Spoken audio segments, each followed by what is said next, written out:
আমার ওয়েবসাইটে ২টা প্রবলেম হচ্ছে, যার জন্য আমি প্রথম প্রবলেমটা নিয়ে পোস্ট করেছিলাম, হয়তো আপনারা বুঝতেছেন না, তাই আমাকে রিপ্লাই দিয়েছেন এটা পরিবর্তন হয় না। এখানে দেখুন, এই যে আমার ওয়েবসাইট সার্চ দিলাম onetouchzone.com, এটা আমার ওয়েবসাইট। এখানে যে নামটি লেখা একবারে লোগোর সাথে প্রথম লাইনে onetouchzone.com, আমি এটি পরিবর্তন করতে চাই। যেরকম এই যে এখানে আপনাদের স্টেপ আপের ওয়েবসাইটে গেলাম, এখানে স্টেপ আপ প্রথম লাইনে স্টেপ আপ লেখা, তারপর স্পেস দেওয়া, তারপর টেকনোলজি লিমিটেড দেওয়া, এরকম।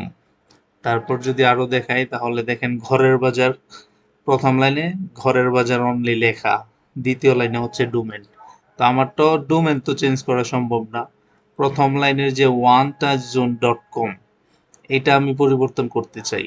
এটা কোন জায়গা থেকে কিভাবে পরিবর্তন করতে পারি সেটা আমাকে একটু বলেন। আমি একটু মার্ক করে দেখাই। এই যে লোগোর সাথে প্রথম লাইনটা, নামটা পরিবর্তন করতে চাই। দ্বিতীয় লাইন তো পরিবর্তন হবে না সেটা জানি, এটা তো আর পরিবর্তন হয় না। এটা হলো আমার একটা প্রবলেম।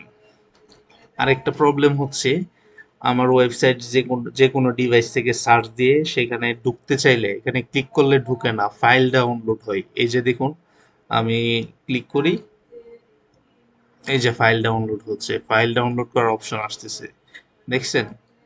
এই যে ফাইল ডাউনলোড করার অপশন আসতেছে।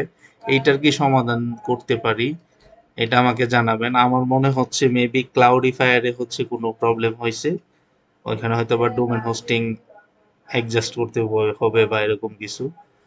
তো প্রথমটার সমাধান দিবেন, দ্বিতীয়টার সমাধানও যদি পারেন দিবেন, নাকি দ্বিতীয়টার জন্য টিকিট ওপেন করতে হবে আমাকে জানাবেন, ঠিক আছে? যদি টিকিট ছাড়া আমাকে সমাধান দিয়ে দিতে পারেন তাহলে আমার জন্য ভালো হয়, আপনাদের জন্য সুবিধা হয়। ধন্যবাদ।